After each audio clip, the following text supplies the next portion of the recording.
Hey, I'm David Yost, the original Mighty Morphin Blue Power Ranger, and you are watching Pomelo Retro with my good friend Matt Fisher. So you stay tuned and you're going to learn a lot.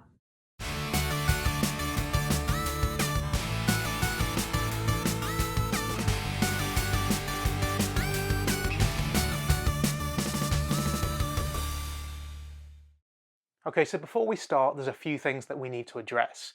Yes, this has been a very long time coming, and there's good reasons for that, which I've addressed in my channel update. And also, yes, it's a different look. We are on lockdown while I'm filming this, and frankly, I think I suit Viking. But anyway, here we are, we're back, and we're good to go. In the last episode, we looked at how the Zeo era came to an end, and how it was a bit of a lazy end, really, as King Mondo and his family are blown up by Rita and Lord Zed using a present bomb, of all things, which for some reason was enough to supposedly do away with them for good, despite the fact that King Mondo had already been completely destroyed multiple times. Now, we do see him again, but it's not until the next series, Power Rangers in Space, in which he gets destroyed again, this time once and for all. And then, as I've mentioned before, he ends up having a resistance formed in Power Rangers Wild Force to avenge his death, which, by the way, for some reason used some recycled Beetleborgs costumes, which makes no sense.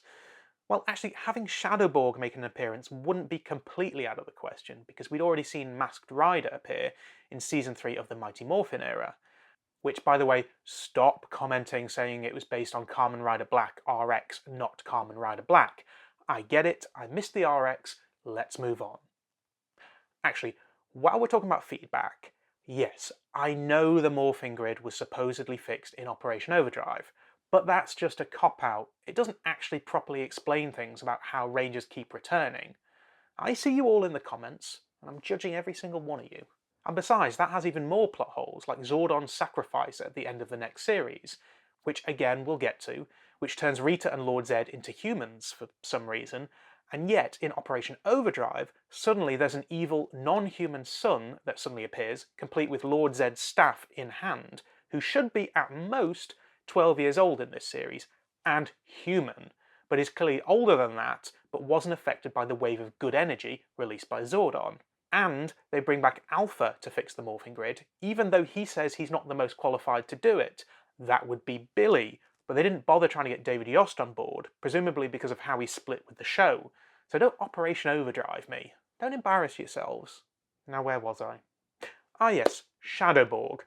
But then this isn't Shadowborg, it's someone called General Vingix. And then also this isn't the Green Hunter Beetleborg, it's another villain called Gerok, which is a bit weird to see a good guy and a bad guy from a different show both being bad guys in Power Rangers. I've already mentioned how the Forever Red episode makes no sense anyway. Now it makes even less sense, because at the end of this coming series, the Red Turbo Ranger... Actually, no, I'm getting ahead of myself. In O-Ranger, the last series that we looked at, we had an odd mix of darker episodes and light-hearted episodes, which at the time of watching I hadn't realised was because the epicness of the series was purposely toned down due to the Tokyo Sarin attack and also the Great Hanshin earthquake, both of which happened in 1995, and the obligatory destruction and also, I guess, the cult-like nature of Sentai villains could have come across as insensitive. Unfortunately, mixing in farcical episodes only made things worse, which, given that time-sensitive context, does make sense. But watching it now with the information that we have, it feels a little odd. But then again, nearly 25 years later, we can just take it for what it is. The issue is that the next series decided to go completely off the wackiness scale and try to appease the audience of the time, but we'll get on to how exactly they did that later in the video. One of the biggest annoyances for me is that the US version of the shows, the need for the transition before the Zeo powers and the Turbo powers was never really explained, it just sort of happens. But it doesn't happen in the TV show at all, it happens in Turbo, a Power Rangers movie, which I suppose we should look at first. In a Star Wars style rolling credits, we're told the story of Larigo, this weird troll-looking thing, and also Divatox, the big-boobed villain du jour, who, by the way, has a pet eel that caresses her bosom, for reasons that I'm sure are not just for the poor dads who got dragged to watch this awful movie in the 90s, but regardless, you're welcome dads. But before the film really gets started, Rocky injures his back when sparring with Tommy and Adam, and there's some foreshadowing that this Justin kid is going to be significant in the story later on. While visiting Rocky in hospital, Justin overhears the Rangers talking on their communicators, and so realises who they really are. Meanwhile, Larigo has found himself on Earth after transporting himself away from Divatox's henchmen, a fact not lost on Zordon and Alpha, who sends Tommy and Kat to his aid, partly because he can't survive on Earth for very long, and partly because Diva Boobs needs time to free Malagor, the true villain of this movie. Thankfully, Bulk and Skull are also along for the ride after returning from Paris and being inexplicably rehired to the Angel Grove police force. But it's not long before they are abducted and have their brains wiped by Diva Botox, as she needs 2 humans of purity and strength for her dowry to Malagor. Initially I had wrote a joke about lava-based male appendages, but I'm glad we can both take the moral high ground on this one and not conjure up images of that. Although obviously Bulk and Skull don't really fit the bill of purity and strength, so 2 more offerings must be found.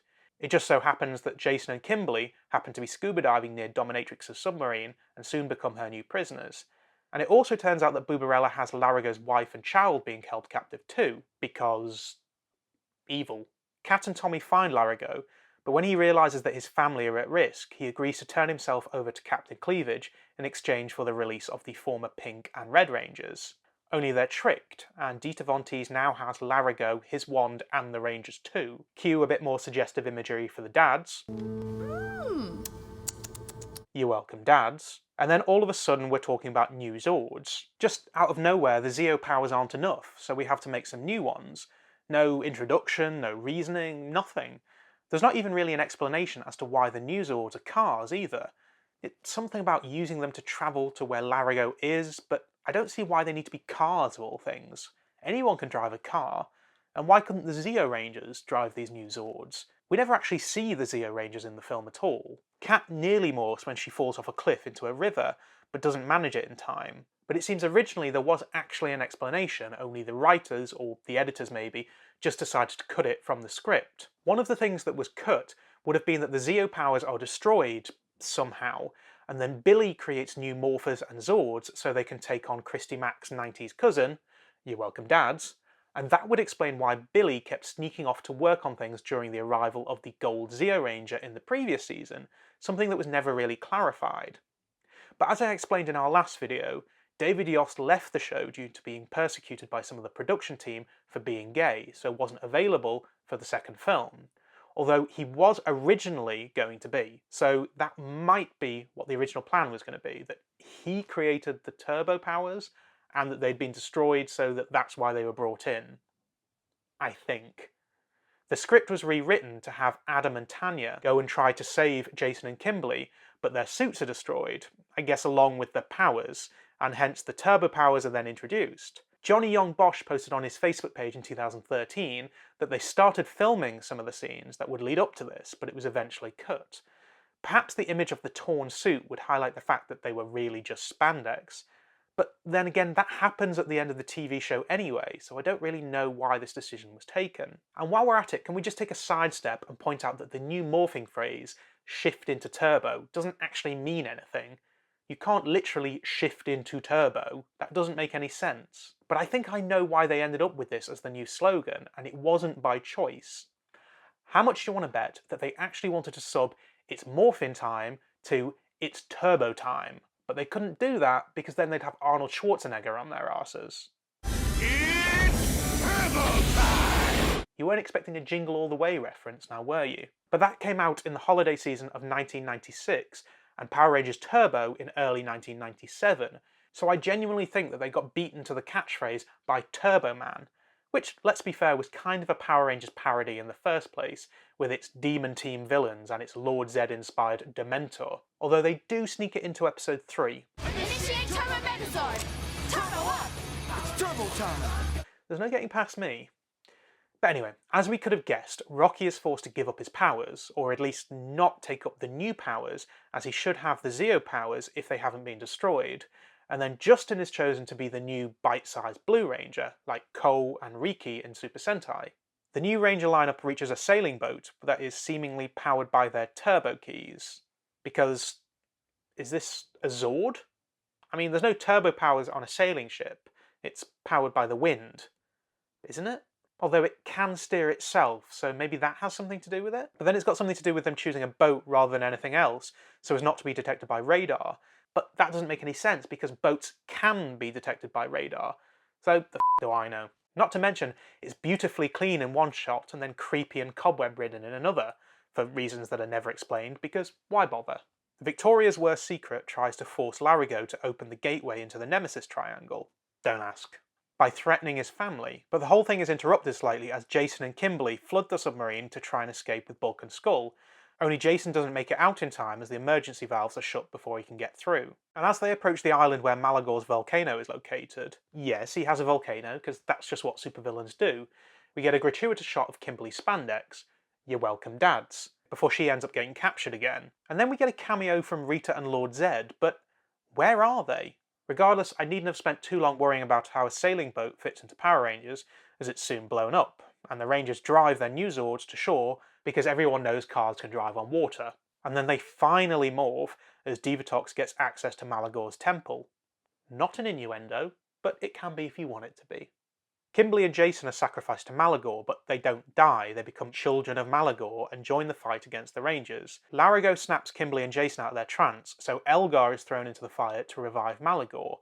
Only he isn't interested in being in a partnership with anyone, so it's up to the Rangers to turn their cars into their proper Zord forms and combine to form the new Megazord, which is somehow massive considering it's made up of 5 normal-sized road cars. They just magically became bigger, I guess.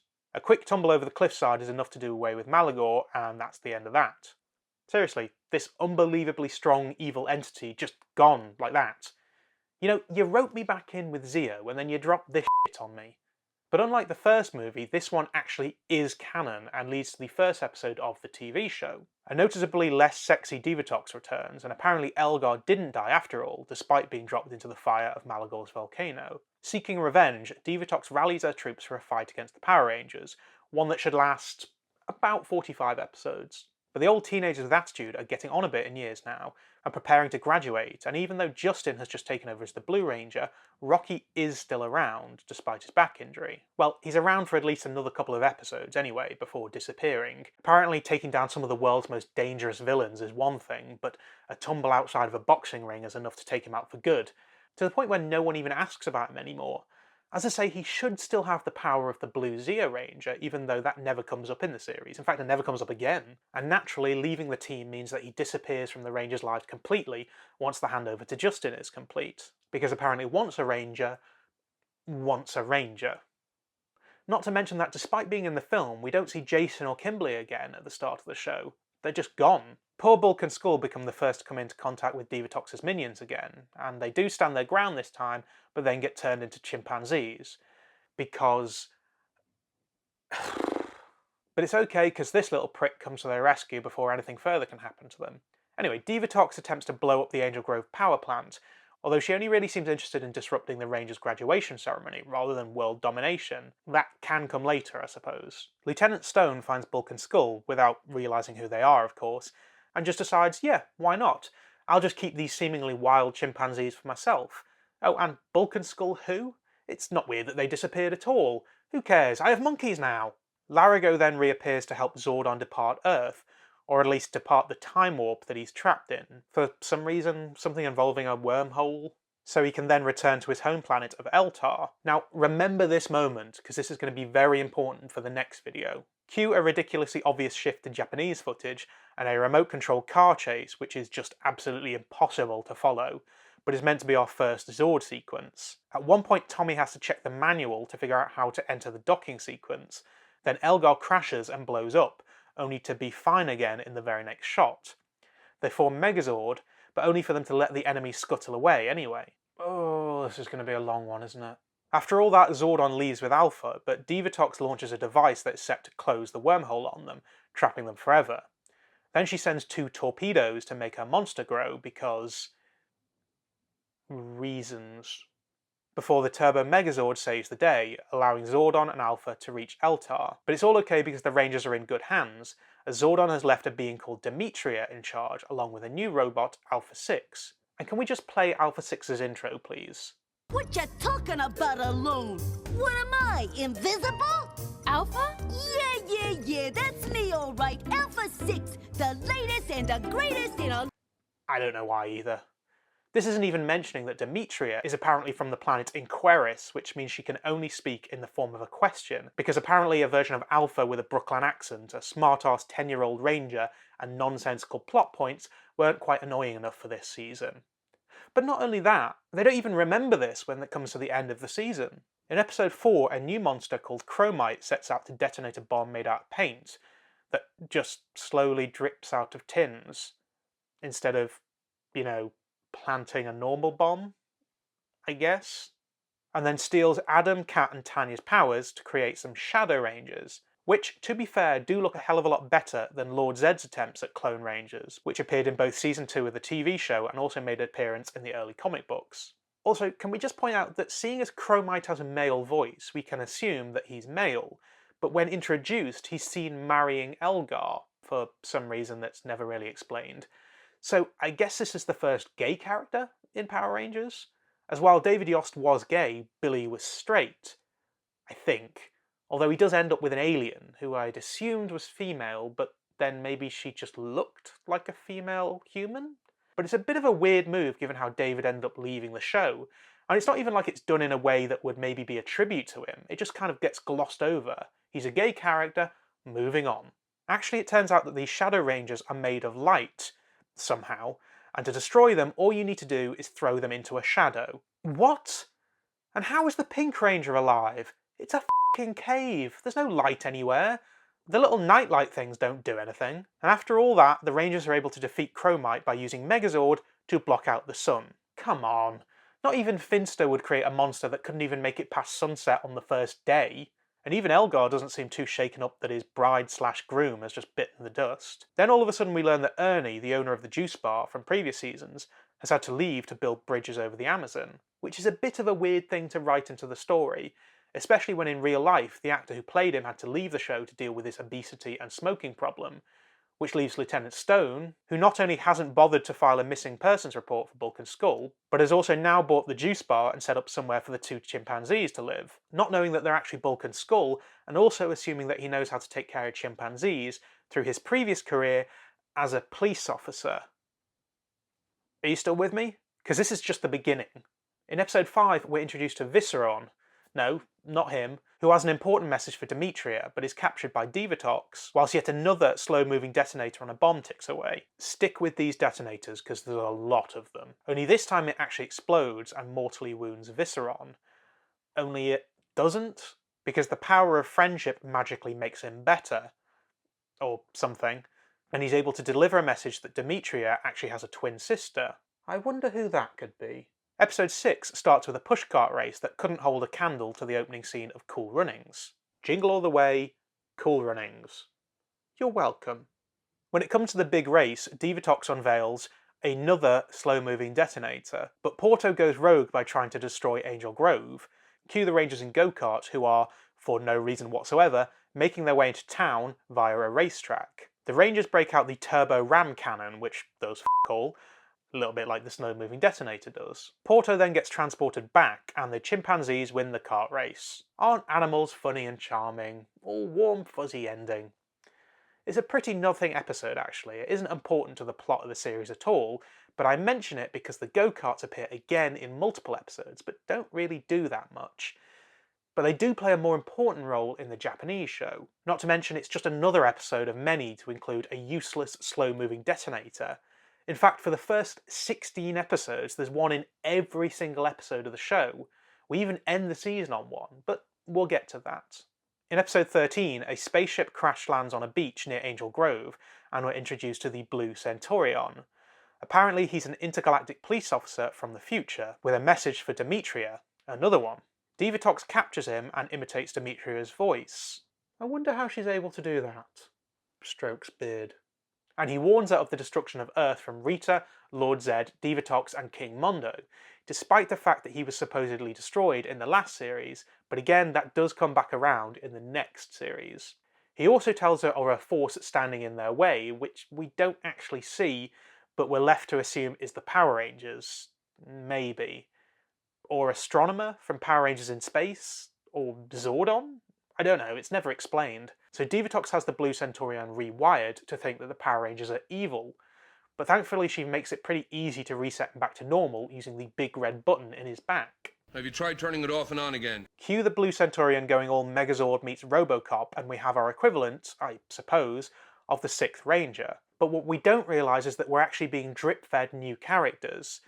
In episode 14, we meet Carlos and Ashley, whose importance to the series going forward are unveiled in episodes 18 and 19, Passing the Torch. TJ, who saved Tommy from a pit of despair, and Cassie, who just seemed like she didn't really give a shit about getting involved, join them and Justin as the new lineup of Power Rangers as the previous Rangers move on with their adult lives. They're welcomed in a ceremony that sees Zordon and Alpha 5 briefly return, although Zordon is seemingly still trapped in a time warp, so how exactly can he travel through space? I thought Larigo released him. Come to think of it, did Ivan Ooze free him from the time warp in the first movie? Never mind, that's not canon. And all of a sudden, Demetria can speak in non-question sentences, which isn't just for this episode. The whole concept is dropped from this point forward, and she just carries on as if it was never even a thing, even though that's what was meant to define her whole race, and is even the cause of real frustration for Tommy in one episode, as he can't figure out what she's trying to say. But now, all of a sudden, she's learned how to talk without questions. So now Cassie has decided she's going to stay in Angel Grove and attend the high school, even though she had no intention to. But despite the fact Kat being previously seen working in the school and Adam coaching the soccer team, all of the previous Rangers have now just disappeared. There's even a new coach that appears later in the season with no mention of Adam whatsoever. Oh, and Bulk and Skull are still chimps, but now they're invisible. That is, until they're not. I don't know either.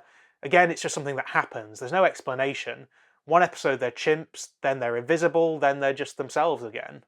In episode 21, another 2 Zords, or cars, are introduced. Divatox finds a map to the location of Lightning Cruiser and Storm Blaster, which are hidden in an asteroid. The cars escape and head towards Earth and unveil themselves to TJ and Justin before becoming part of the Rangers' arsenal. But to be honest, they don't really do all that much. They're just sort of a new means of transport for the Rangers and occasionally used as a weapon. They arguably play more of an important role in the next series, where one of them comes back to save the Rangers from peril, but we'll get back to that one. In episode 23, we get our first glimpse of the Phantom Ranger, who does a sort of Predator-style camouflage thing, not to mention, "Hi camera crew!" And then in episode 26, for some reason the actress that played Divatox in the movie suddenly returns. Now in real life, this is because the actress that played her had been on maternity leave and she was entitled to come back and retain her role. But it's a bit weird that suddenly halfway through the season, Divatox looks and sounds completely different. But more importantly, she now no longer looks like Demetria, as they were attempting to write into the story, but now they're clearly played by 2 different actresses. Although Divatox has seemingly lost her Wonder Bra since we last saw her. Sorry, dads. This episode also introduces General Havoc, Divatox's brother. Why do all the villains have to make their world domination a family affair?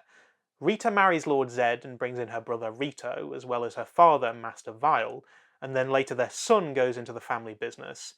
King Mondo and the Machine Empire are all about family, and now Divatox brings in her brother. Next you'll be telling me she's Demetria's twin oh. Anyway, Divatox moves her underwater base to her brother's space base, and that's a familiar view. He brings with him his own version of putties, which look just like Chromite had, but in more psychedelic colours. And to be fair, I don't really know where the Piranatrons came from in the first place. I assume these are custom to the US show, because the Japanese show just uses these multicoloured putties that they call Wumpas. I have no idea where the Piranatron costumes came from. And can we just take a step out of the realm of the storyline and appreciate his rather wobbly sword? Not a penis joke, but again, it can be if you want it to be. He also pilots his own Zord in the form of Metallosaurus, which is basically just a poor man's Mechagodzilla. But despite not looking particularly impressive, the psychedelic hippie putties and Metallozilla end up stealing the Turbo Megazord and leaving the Rangers unsure how they're going to be able to defend Angel Grove. If only they had a massive arsenal of weapons and Zords that were never destroyed and could, in theory, be brought back into action rather than just presumably gathering dust somewhere, as well as having a whole generation of Rangers presumably still have their powers but have just moved on with their adult lives. Shame. But no need for any of that, because the Phantom Ranger is back to share with them what he calls their one last hope. Only he doesn't share it with them, he just teases them with it and then off because he's mysterious? Or he's just a dick. Either way, General Havoc realises that to destroy the Rangers he also needs to go after the Phantom Ranger, but instead gets to work fighting just the Rangers, which leads to the Rangers to break out a turbine laser, which is definitely not a thing. How does a turbine make a laser? Then when the Phantom Ranger leads them deep underground, they emerge again with the Rescue Zords, which of course just happen to be more powerful than any previous Zords because... reasons. How is a Tonka truck, a fire engine and a digger some of the most powerful Zords ever created?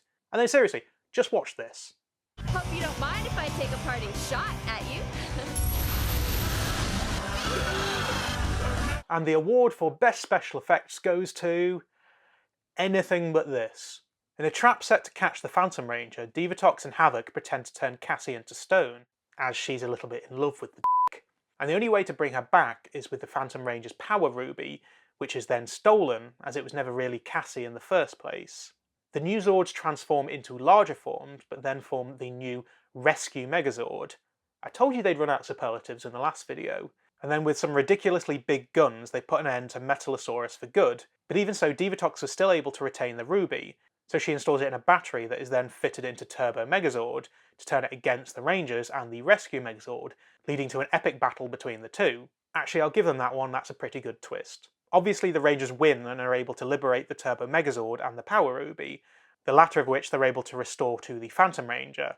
And then he just leaves, claiming that he was no longer needed. And where's the Blue Centaurion been through all of this anyway? When Megazord was taken, the Phantom Ranger was incapacitated and the Rangers didn't know what they were going to do next.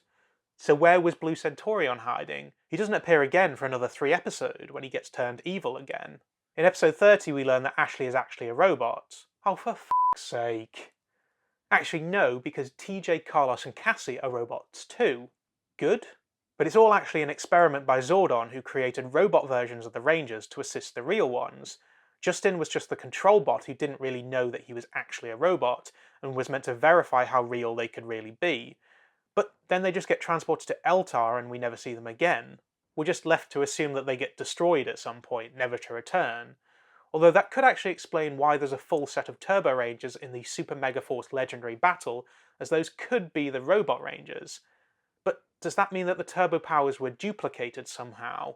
I suppose if Billy created them, then they could be, although that was never confirmed. But if it's that easy, why do we only have 5 Rangers, when we could have essentially have a whole army full of them? Why can't the turbo powers just be endlessly recreated? The next few episodes are fairly inconsequential, but then in episode 39, the writers suddenly panic and remember, oh yeah, way back when we introduced him, TJ was meant to be coming to Angel Grove to play baseball, so we better have at least one episode where he actually plays. Not that it goes anywhere, it's just an excuse to use a baseball monster from the Japanese show, and to somehow shoehorn in the reason that he came to the city in the first place. Fast forward to the end of the season and the 2-part Chase into Space episodes. Zordon appears again to inform the Rangers that Eltar is under attack, seemingly the Robot Rangers weren't up to the job after all, but tells them that under no circumstances should they leave Earth. But meanwhile, on Earth, a monster called Gold Coil forces the Rangers to suicide bomb the Rescue Megazord. And when that doesn't work, he gets to work destroying the Turbo Megazord. If only they had a massive arsenal of weapons and Zords that were never destroyed and could, in theory, be brought back into action rather than just presumably gathering dust somewhere. Or retired Rangers that could take up those powers, or Robot Rangers from another planet for that matter. Shame. Well, anyway, they managed to beat him by throwing the turbo ram down his throat and blowing him up from the inside, or something along those lines. I don't really understand, but it doesn't really matter at this point. The point is that the Zords are all but destroyed, and Elgar and Rygog find the power chamber. All the while, Eltar has fallen to evil powers, leaving Demetria and the Blue Centaurion to depart Earth to go save them. Divatox attacks the power chamber, but the Rangers are nearly saved by the remaining Zords. Definitely not with stunt drivers dressed in black behind the wheel. But it doesn't work though, and the power chamber is soon overrun, with the plasma tube that allows Zordon and Demetria access to Earth being destroyed by Elgar, which really shouldn't matter if he's no longer in the time warp. But then he plants, what else, but some detonators to destroy the whole command centre for good, using the same footage from the end of Alien Rangers, because why bother reshooting? And you know what? It's about time someone pointed it out. Those are not detonators. They are bombs. That is a detonator. Not that that's anywhere near the biggest problem with this series, but still. When Divatox is searching for the bodies of the Rangers, a messenger of the Dark Spectre, whoever that is, we don't know at this point, appears and orders her to the Sumerian planet, whatever that is, and the Rangers lose their powers, torn spandex and all. If only they had a massive arsenal of weapons and Zords that were... Actually, you know what, never mind. Besides, actually at this point, because the power chamber is being destroyed, it's probably no longer an option to return to the previous powers. That is until Operation Overdrive, of course. I see you in the comment section. Justin heads to the NASADA headquarters, which is basically a low-rent NASA, to ask permission to use the space shuttle. And one mention of Eltar and the commander just agrees, not that he has any idea of what Eltar is or how to get there, or that he can just go, sure, we can do a launch in the next 5 minutes, hop on board. It's not like it would cost trillions of dollars and be something that no mortal human being has ever done before. Oh, and the fact that you're a 12-year-old. And that's not even mentioning that the stock footage doesn't even match the show. However, Justin doesn't go with them because he wants to stay with his dad. Thankfully, the rest of the Rangers have no family or loved ones, apparently, so they can just f*** off into space with Alpha without telling anyone. And, well, that's it. Until Power Rangers in space, that is. But here is where there's a little sense of dread, because yes, Power Rangers Turbo is bad. But when it comes to the Japanese counterpart, I know that ahead of time that Gekisou Sentai Carranger is generally considered to be a spoof, a parody of the Sentai genre. Even Kaku Ranger wasn't meant to be a parody, and that was properly mental. So God only knows what Carranger has in store. Are you ready for this? You're going to have to stick with me, because you won't have much time to process all of this. Why do you think the video is so long? Glossing over the epically cheesy theme tune, and we begin Gekisou Sentai Carranger with the history of a planet called Hazard. A Mad Max-style biker gang called Bozok took over what was once peaceful, causing the genocide of these gizmo-looking guys. This one holding the broken Super Nintendo controller is known as Dapu, and even though the planet is called Hazard, we found out later that this species is called Potholians. Potholes? Hazards? See what they did there? Seemingly leading this Bozok attack are characters that we would know as Elgar and Rygog, or in this case Zelmoda and Dynamo. Although they're not the same costumes as in the US show, they're much rougher looking than their Power Rangers counterparts, although admittedly we did see these cropping up in sections of the US show when the Japanese show footage was used. But as I mentioned earlier, they really stuck out. The planet Hazard is blown up, leaving Dapu as the only survivor, and then we switch to an alien saloon somewhere in space. And okay, look, I know that I gave the Turbo movie grief for its blatant use of sexual imagery in a kids movie. Divatox is a bit of eye candy for the dads that got dragged along to the cinema. But even though this is TV and it's for kids, those sexy Japanese producers go all out and introduce Zanette.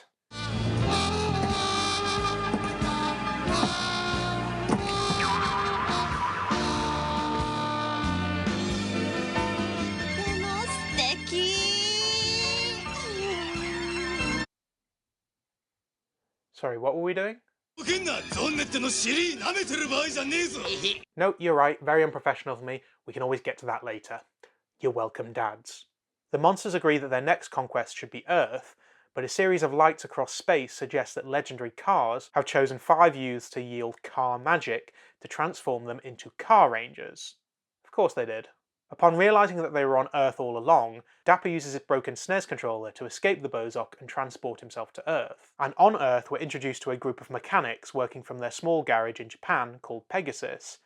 But they find themselves frustrated with the mundanity of life, as they didn't want to just fix cars, they wanted to build their own dream cars, which at this point only exist in model form. But let's shed an extra tear for the future Green Ranger, whose dream car is apparently a Soccer Mum minivan. The model starts glowing and Dapu appears to them, and isn't it just a bit convenient that Potholians apparently speak Japanese?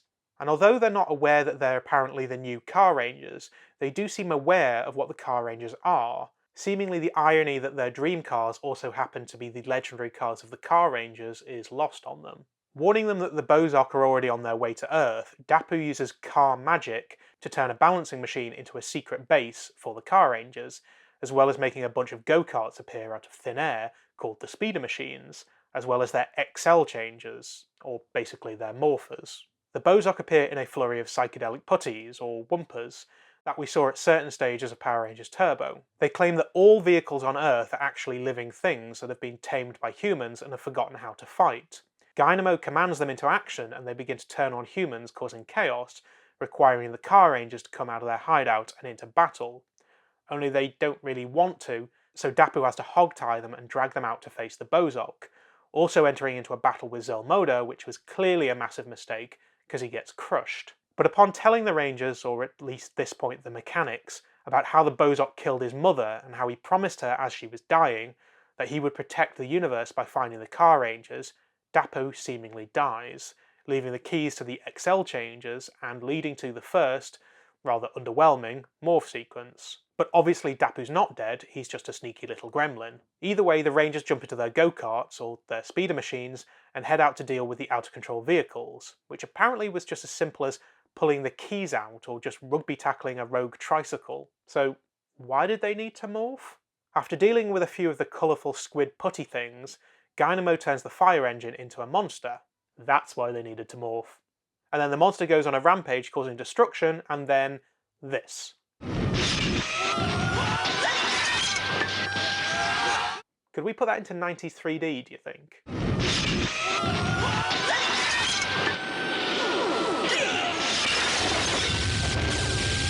They then enter into a battle with Dynamo, Zelmoda and Grotch, or Gorochi, or however it's pronounced. But the three then retreat and we wrap up the first episode without really getting a conclusion. It's a bit of a weird start, but if we can get through Carranger, then we can get through this one. There's only many pages left. In episode 2, after knocking out the director of the garage, Dappu brings out the Giga Formula, which is apparently a weapons delivery system, which he helpfully brings to the Rangers' aid when they're in trouble, but rather unhelpfully just hands them an instruction manual when they're in the middle of a fight, despite the fact that he built the damn thing and could easily explain. But basically it pulls apart and each of the constituent sections can be transformed into a weapon, which can then be combined to form the Formula Nova, which is pretty much like any Power Rangers or Super Sentai combined weapon and can easily dispose of non-grown monsters. But then in episode 4 we get our first grown monster. Gorochi is sent to Earth after making fun of Dynamo's unsuccessful sexual advances on Zanette, and kidnaps a child so that his mother will bring him food, but ends up eating so much that he grows into a giant, meaning that the Formula Nova no longer does anything. Although we don't get the Zords just yet because Gorochi shrinks back down again. Instead we carry on the tradition of Super Sentai based kidnapping until the 5-star constellation helps the Rangers turn their model cars into real cars. In a bid to turn another one of the monsters into a giant, Gorochi actually ends up shrinking him. Apparently this is because it's nothing to do with the amount of food that's eaten, it's a potato jelly bar that has the desired effect on the Bozok. But the problem is that he ate a sweet potato jelly bar from a convenience store as opposed to a freshly made bar, as apparently that makes all the difference. I thought it was stupid that Divatox made our monsters giant by firing torpedoes at them, never mind needing a specifically freshly made sweet potato jelly bar. So, after securing one that has been freshly made, Mogu, as he's called, skips right past regular size and straight into a giant, which means that the Rangers have to break out their new car Zords, and to give them credit, the cars are actually huge to begin with. They're not just normal sized cars that suddenly become big when they need to cease being cars and become Zords, like in the US show, which never made sense because why would the cockpits look like this in the movie and then look like this in the show? In Carranger it makes much more sense, which is not a sentence you'll hear very often. They use the speed racers to catch up to the Zords and then dock with them. That's why they seem to be sat in go-karts when they're inside the Zords. After comparing belly buttons, don't ask. Mogu feels less conscious that he hasn't cleaned his belly button out when he smells how bad Gorochi's is. Just go with it. And gets to work destroying the generic Japanese city, and so the Zords must combine to defeat him. The Zords form Megazord, or RV Robo, and do away with the monster and his smelly belly button. In episode 6 we learn that some of the Rangers have sort of additional powers. The headlights on their helmets can produce a blinding flash, and Yellow Racer is able to make component parts disappear. But then for a lot of subsequent episodes nothing really happens. I mean, there's a lot of character building, sure, and there's also a lot of weird stuff that happens. I mean, a lot of weird stuff. Like this.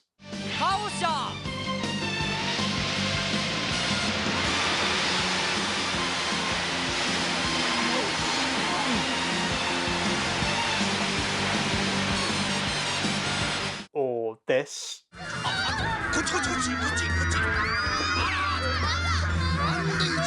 Or even this. But this is a pattern that I've noticed across both the Japanese and the US shows. Generally the first few episodes are important, then there's a lull of just filler episodes, then it picks back up again in the middle, and then there's another lull or maybe a subplot, but then it all comes together at the end. But I suppose when you've got 50 odd episodes to fill, I guess that's to be expected. But even so, it's more prevalent than ever, and that's probably down to executive meddling to try and make the show as silly and light-hearted as possible, rather than being well written. In one episode, Pink Racer is struggling because she thinks she's fat, not helped by a Bozok who messes around with numbers on a scale, so she writes an article into the Road Traffic Act about not body-shaming impressionable young girls. I mean, what is that even meant to mean? Granted, it's a positive message, I think, but even crazy things have to make some sense. And this is even notable in Power Rangers, possibly because they had so little to work with, seeing as Turbo wasn't meant to be a parody series in the first place, although it did start to feel that way. Power Rangers even uses some of the same themes, like rogue jackets turning everyone evil, or the Rangers being baked into a pizza. Now this kind of stuff does work in a parody series, but it doesn't work in a normal one. The fact that they tried to make it serious, but at the same time cranked up the American cheesiness, just came off as disjointed. It was silly, but without the charm, whereas Carranger is mental, but at least it's charming in its own weird way. And also, for the first half of the season of Power Rangers, it just felt like it was the same episode over and over again. At least this is something different. In episode 9, Dapu tells Kyusuke about a space racer called Speed King Max, who we would recognise as Visceron. No, not him. The guy that brought the message to Demetria that she has a twin sister, although that got dropped and was never brought up again. Anyway, Max is apparently dead after an accident during a race in which he crashed into a space vending machine. Yes, space vending machine, that's what I said, moving on. But it turns out that Max didn't actually die. He was flung to the nearest planet, where he was picked up by Zelmoda and Gorochi and turned into the Bozok's dishwasher.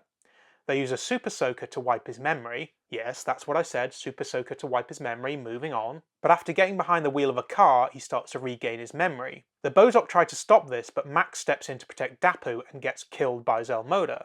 And that's it. He's just dead.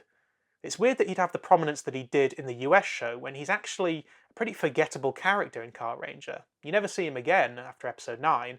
In fact, RV Robo even gives him a burial in space so that his spirit can ascend into the cosmos.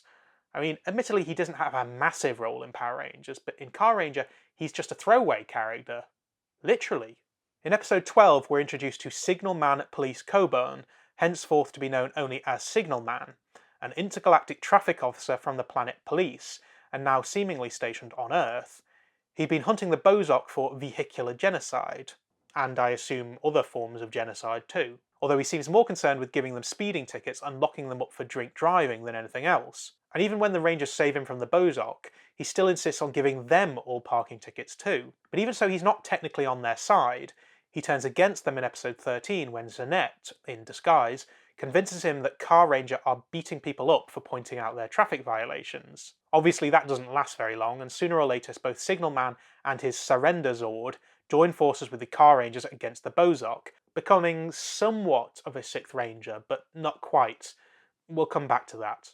In episode 16, the Bozok hire intergalactic villainy consultant Rich Hiker, who we would know as Divatox's brother, General Havoc, although he's blue in this show and gold in Power Rangers Turbo. Well, blue for the moment anyway. He initially tries to trick the Carrangers and Signal Man into thinking he's reforming the Bozok, but that's all a trick and soon tries to kill them both. Predictably, it doesn't really go anywhere, it just serves as a means of introducing a new character. But then Dynamo isn't able to pay him and his ridiculously large consultancy bill, and yet he sticks around to destroy the Carrangers anyway. And that's never really explained why he does that. It's almost like the writers just hoped you'd forget about that part. Throughout the middle part of the series, Zanette develops a crush on Red Racer, which somewhat causes an issue considering she still wants the Earth to be blown up. After all, it's only that Zanette wants to see the Earth turn to fireworks that the Bozok are actually really doing any of this. At least that's what we're meant to think. In episode 20 we learn the story of the two wild cars. Two demigods weren't able to see each other because reckless space driving meant that they weren't able to cross the Milky Way. Because apparently the Milky Way is a road and space doesn't have height, and so many questions. And so as punishment, God sealed the cars away in 2 asteroids. Rich Hiker sends out a scout to try and find them, but he accidentally allows the cars to escape and head towards Earth.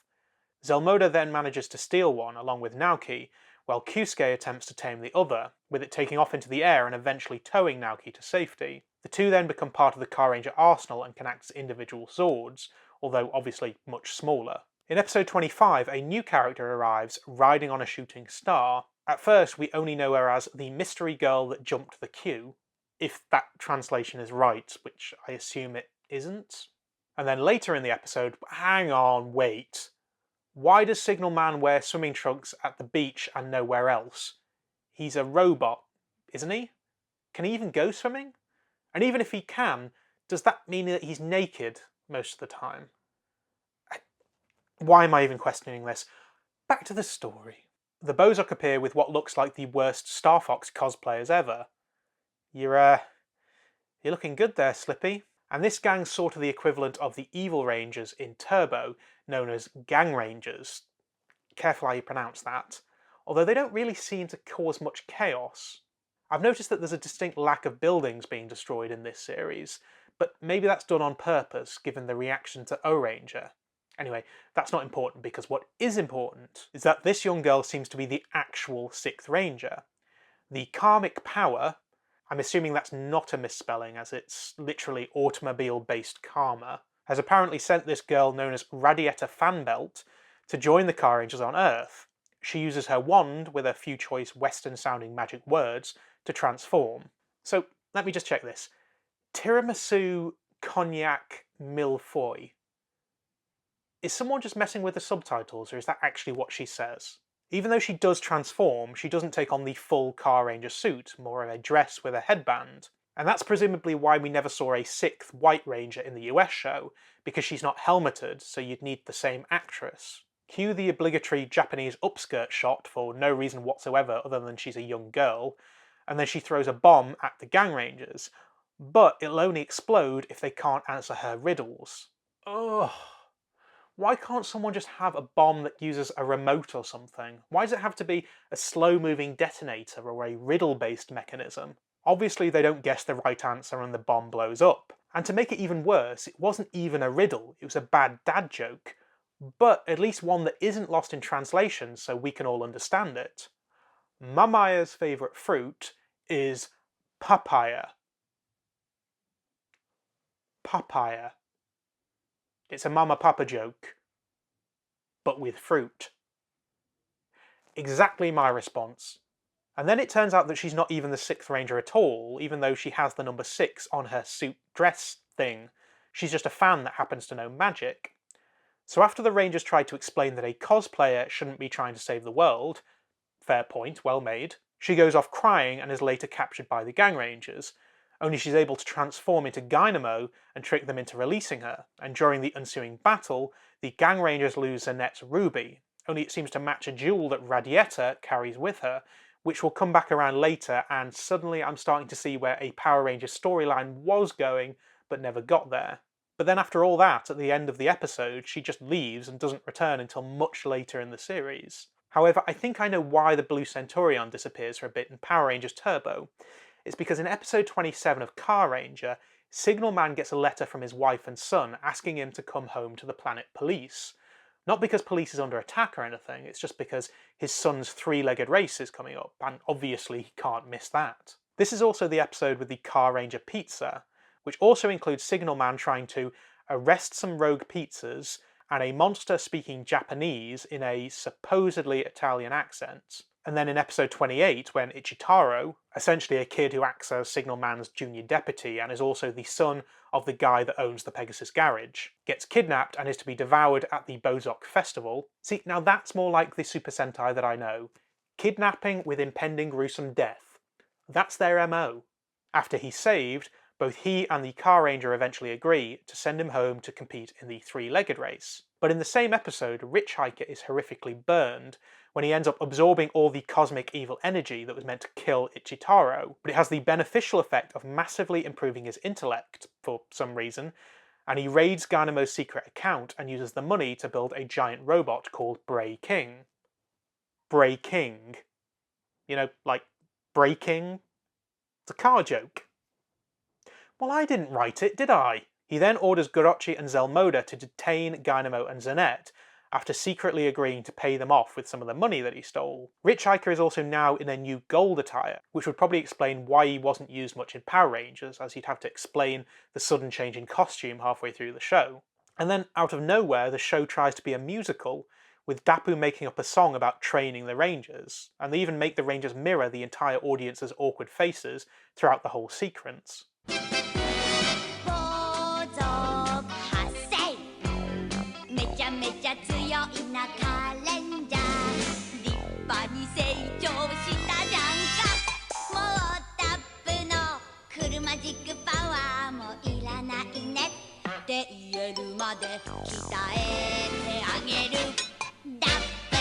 But then, continuing the shift to a more serious theme, Dapu is written out of the show for a little while when it turns out that Potholians have to hibernate, and so he literally just goes to sleep for a few episodes.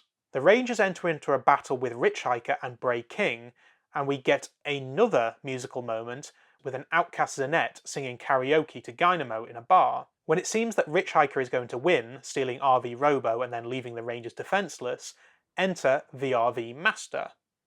And also exit VRV Master, apparently. Seriously, he just says some cryptic bullshit and then he disappears. What a dick. He's as big a dick as the Phantom Ranger. And speaking of dicks, Wobbly Sword. Then again, unlike in Power Rangers, that Wobbly Sword can make Wumpers burst into flames.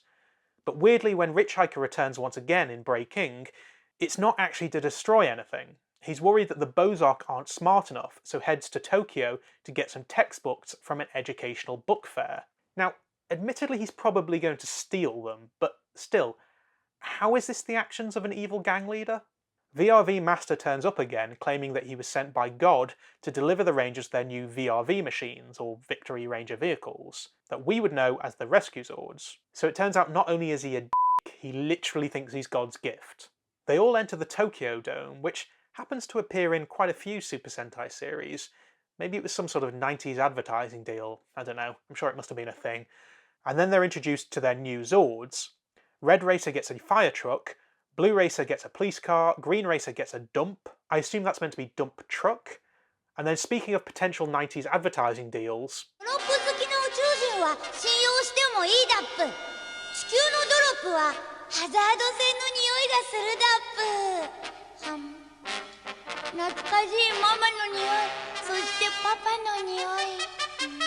Yeah, I'm alright actually. Seeing as VRV Master likes fruit drops, the Rangers agree that he must be trustworthy and take him up on his offer of the new VRV machines. Meanwhile, Rich Hiker is causing havoc in Tokyo, although obviously by accident he just wants some textbooks. But even so, the VRV machines get to work fighting Bray King, which leads to...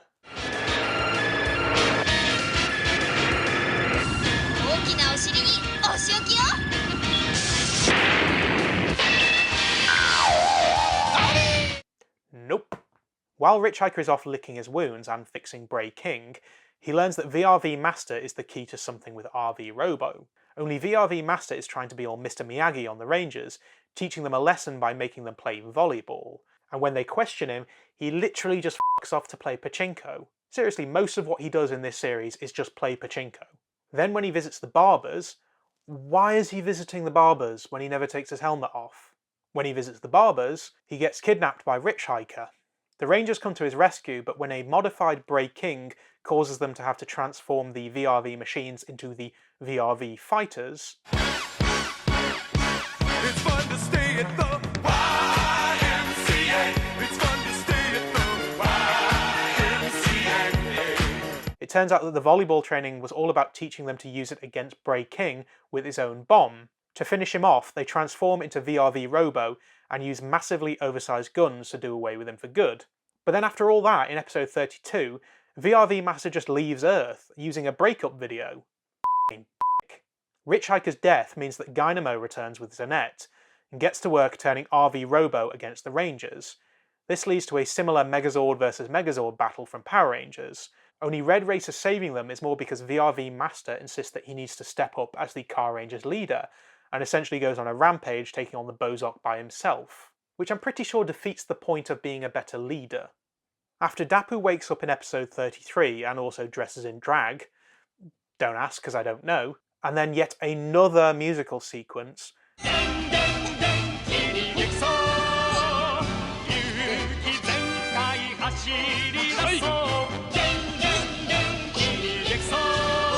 we revisit the Red Racer and Zanette love story. Only it turns out that Zanette is actually someone called Vanitimoror, or something along those lines, and she flies to Jupiter to meet, well, Radietta, who is actually Zanette, or Vanitimoror's little sister, who realised where she'd gone after she found her ruby pendant. The reason she ran away in the first place was that she was actually a princess, but didn't want to take up the crown. Radietta returns to Earth and tries to become a Carranger again, only this time with her own remote-controlled Hello Kitty Zord. Signal Man also comes back but is now evil, terrorising Ichitaro and fighting the Carrangers. Supposedly the vehicles that the Rangers use on Earth have been emitting gases that have found their way across the universe to police, which you'd think had maybe killed his son, which would send Signal Man on a murderous revenge rampage, which would make sense if what they were doing had killed his only son, but actually all it did was give all the kids sore throats, and that meant that Sports Day had to be cancelled.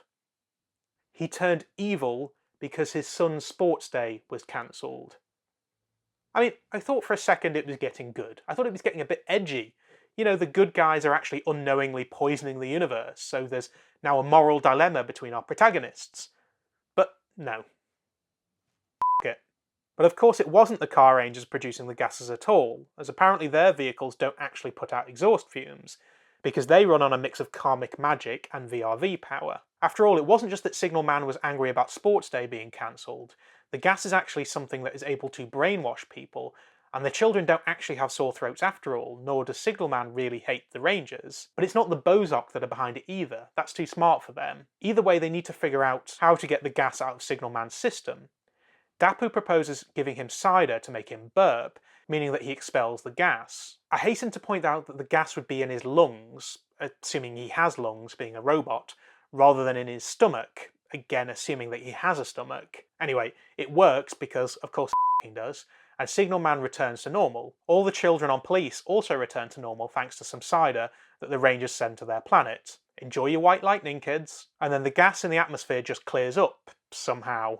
Blown away by burps? I don't know. It was apparently all the work of Emperor Exhaust, who's some sort of intergalactic magazine editor, who proposes that Gorochi puts together a model robot that happens to be this month's free giveaway, and to use it to destroy Carranger, even though Exhaust is probably big enough to destroy it with his own hands.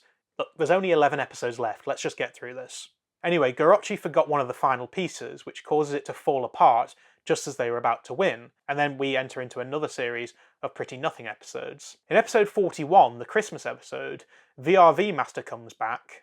Yay. And, oh, he does take off his helmet.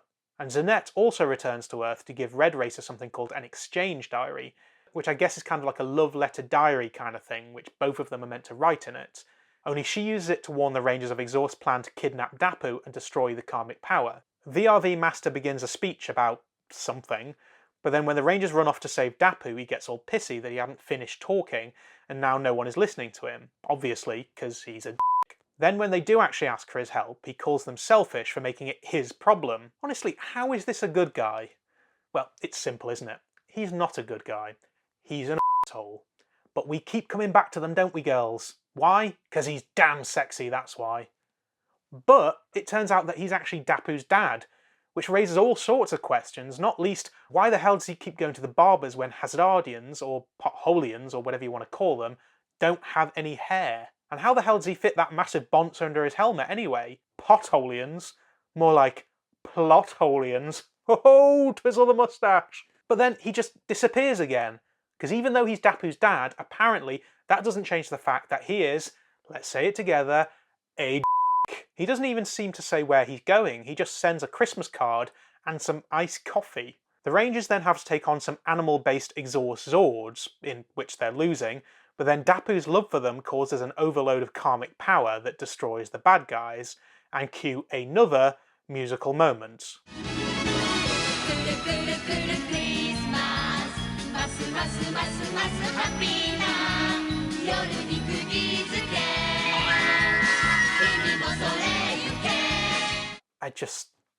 Are you even following this?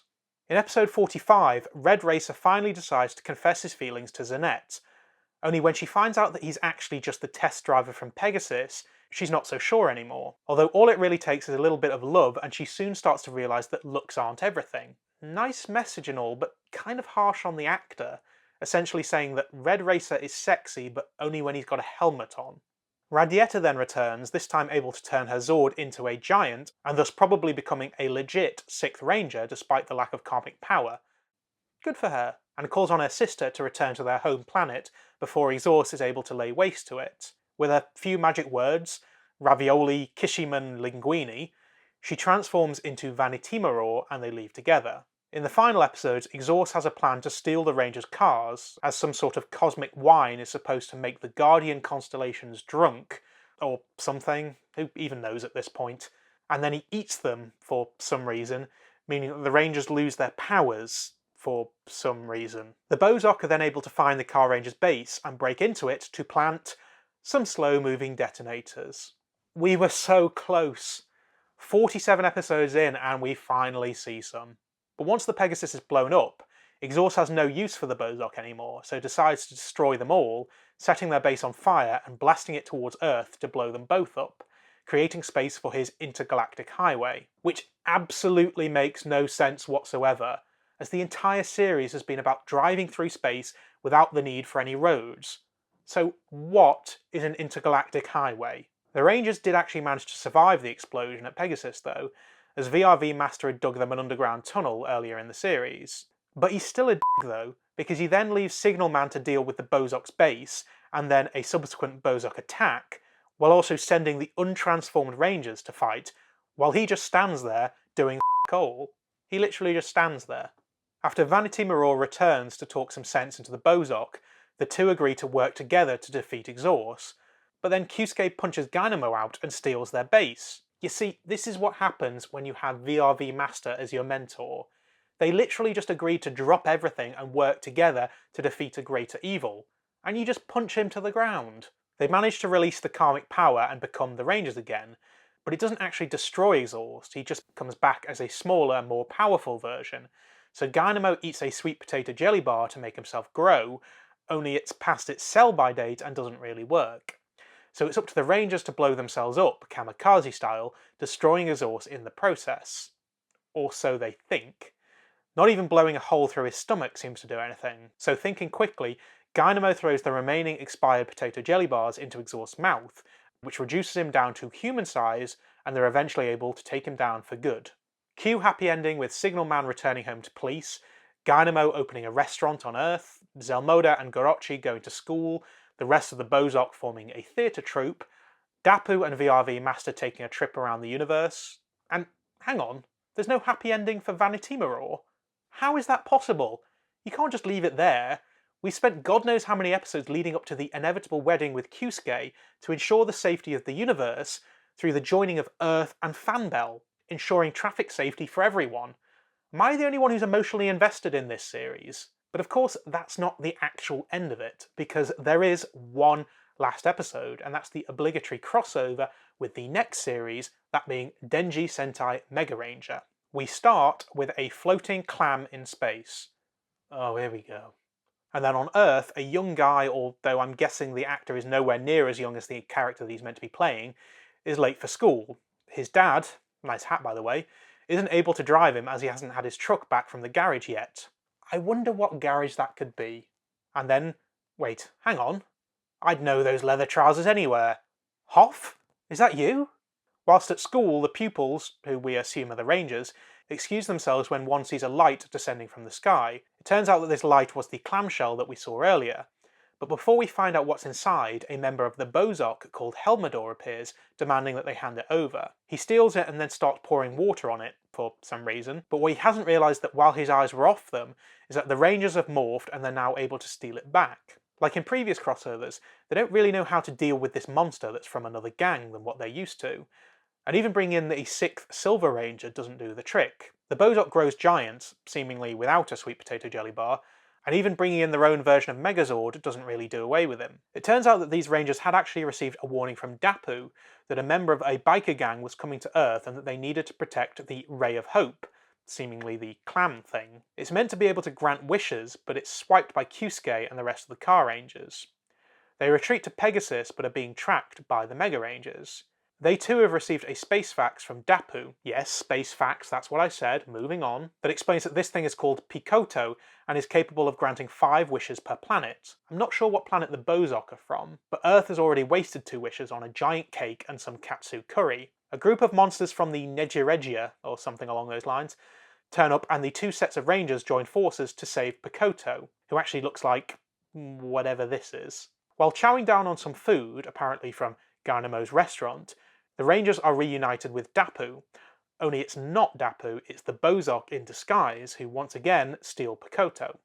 The Carrangers are then brainwashed into being evil, while Pikoto is forced into creating a giant laser cannon that is capable of destroying whole planets, and is immediately put to work being used to destroy the prison planet that held Helmador, who then ends up turning his back on his newfound allies. Dapu risks killing the Carrangers by combining his car magic with the Mega Rangers' weapons, but rather than hurting them, it just breaks the spell and returns them back to normal. The Negiregia use Pikoto's 4th wish to revive fallen members, but get confused by the old switcheroo when Red Racer throws his Katsu Bowl and the monsters chase it thinking it's the clan. The Mega Rangers use their final wish to create a new enhanced power, and together with the Carrangers are able to take down the bad guys and save the universe. Well, that's everything. Except it's not, obviously. There's loads of weirdness that I had to gloss over to get some kind of flowing narrative throughout this video, like a concrete-eating monster that has to have dentures fitted, for one. I understand that these 2 series are just products of their time, but wow, they are hard to watch at some points. To be fair, there are decent moments in both, and Power Rangers Turbo has to be commended for being the first series to use an all-English language villain, rather than making the Japanese main villain work. Lord Zedd may have been introduced in the Mighty Morphin era, but Rita was still used for the majority of this period, and she was a cast-off of Bandora from Zyuranger, or whatever. I see you in the comment section. King Mondo was Bacchus Fundo and the Machine Empire from O-Ranger, and Rito and others were cast-offs from various other series. But while they still used some of the villains from Carranger, they pushed them to the side in favour of Divatox, so it's good that they tried something new, it's just a shame that it was rubbish. But at least she does do something. Dynamo and Rich Hiker often seem to enjoy things on Earth too much, rather than wanting to destroy them, and for half of the series Zanette is there purely to sexually frustrate the leader, who's only interested in seeing the Earth explode because she wants to see fireworks. But then, I don't really get that evil is their ultimate goal anyway. In episode 10 it says that the form was grouped to increase the number of bikers because then that's more fun that way. Never mind the fact they love Earth's food and Rich Hiker wants all of their textbooks.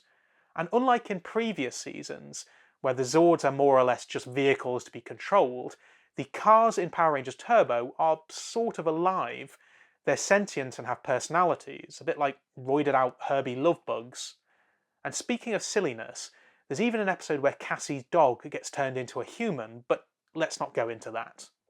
So it's just that it's crazy. And even though Kaku Ranger was pretty crazy too, I guess this one is considered more of a parody because there was a conscious decision to make the show more silly than serious, following the terrorist attacks in Japan that we saw with O-Ranger. And in that sense, they nailed it. It is beyond ridiculous and nonsensical, and certainly making it more about stopping reckless driving than about world domination definitely lightens the whole mood, even if Zanette does want to see the world explode and then Exhaust becomes more of a proper villain towards the end. But it all backfired anyway, because the show started with low ratings, and then they just continued to drop. Some people think that Carranger saved Super Sentai after O-Ranger's ratings, and in some ways it kind of did, but O-Ranger's ratings can be explained by the market that it was being presented to, and the fact that there was a lot of corporate meddling. Carranger's low ratings are just a reflection that it's not a very good series, even if the jury is out about whether it's better or worse than Power Rangers Turbo. It's charming, it is that, but it's hard to watch at some points. It's maybe okay for kids, but there's just not that much to enjoy from an adult's point of view, apart from Zanette, of course, because you're welcome, dads. It's just that it's not menacing at all. At one point, the Bozok send down a monster that is good at doing homework, so kids pay him in watermelons, as the Bozok just want to have a watermelon smashing party. That's not even evil. Granted, he does eventually threaten to turn the kids into watermelons and then smash them into pieces, but it's only because they bring in cut watermelon rather than whole watermelon, which is no good for smashing, obviously, and so it's all just a big misunderstanding, and why am I explaining a watermelon smashing party? Despite some superior costumes in Power Rangers Turbo, like with Elgar versus Zelmoda or Porto versus Gorochi, Oh my god! it wasn't enough to save it too from probably being the worst series to date. And it's weird because the majority of the footage that makes up the series is actually bespoke, so they could have done more with it, maybe even mixing in some Zeo Ranger stuff. When it does use Japanese footage, it sticks out like a sore thumb. So why make a show with so many inconsistencies when you could just make something that uses the costumes and the assets? And while I do have issues with the whole shift into turbo thing, it's still better than the Carrangers call of fighting for traffic safety, or even dispensing of safety tips. I never really know what they're meant to be. Are they meant to be racing drivers, traffic wardens, or do they just chop and change whenever it suits the story? But at least in the Japanese show, there is much more of an emphasis on the fact that they are meant to be racers of some kind. There's not really a lot of that in Power Rangers. Tommy works in a garage and does some test driving of a stock car, and then Justin does a pushcart race, but that's about it. Whereas it's pretty much ingrained into the DNA of Carranger, and so for much of the first half of the series, they travel around in their go-kart buggy things. I suppose it's maybe to further differentiate themselves from the Bozok, who are meant to be a biker gang after all. But where did the Power Rangers get the idea for cars? It's never really explained, and it's not really necessary. They could have even gone back to use the Die Ranger suits and made something new. But you know what? The TV show isn't the only place that those go-kart buggies turn up. Modified versions actually appear in Power Rangers Zeo Battle Racers, a game for the Super Nintendo. All the Rangers had their jet bikes in the TV show, minus the Gold Ranger, but that would be a bit samey for a video game, particularly for a bare-bones Mario Kart clone. So they gave Jason/Trey his own bike, put Kat and Rocky on jet bikes, then put King Mondo on a trike, giving Tanya and Adam miniature dune buggies. Which, incidentally, you'd think it would make sense for the Japanese show to have a racing game like this one, seeing as they're meant to be racing drivers after all, but you'd be wrong. Instead, they went with a more side-scrolling beat-em-up with a art style reminiscent of Mega Man. It's actually a pretty decent game, although it does suffer from pretty bad slowdown, especially on the boss battles. But it features plenty of the villains from the TV series, and each Ranger plays slightly differently. Green Racer has a floaty jump, Pink Racer has a double jump, Blue Racer has a sliding attack, and so on and so on. They even have the right weapons for the show, and yes, the carts do make an appearance, but they're more of an ally weapon. This was released on the Super Famicom, but it could only be played via the weird Safami Turbo plugin something or other made by Bandai to get around Nintendo's stronghold on licensing of their cartridges, which is a shame because I actually really like it. In fact, not only the video games, there's also a number of comic books that explore Power Rangers Turbo.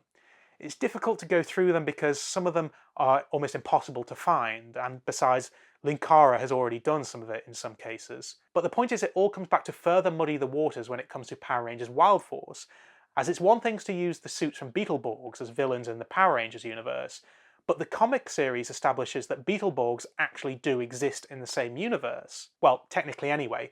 There's nothing to say that the comic books are the same universe as the TV series, but it's a bit weird that we're just meant to accept that these are different characters. Then again, we're meant to do it all over again with Malagor and Dark Spectre in the next series, but we'll get to that in due time. And I get that Turbo got a lot of grief because introducing Justin was just kind of pandering to the younger audience, but in some ways I do get why they did it. Part of the appeal of Power Rangers was that kids could imagine that they could be Rangers too, and making one actually a younger kid played to this. But then again, considering this wasn't a new concept in Super Sentai, it's a bit weird that it was introduced in Turbo when the Japanese counterpart actually didn't use this in this instance, although they kind of did, but she was never really an actual Ranger. Whether you like Carranger and Turbo is going to come down to your own personal opinion, but I think we can at least agree on two things.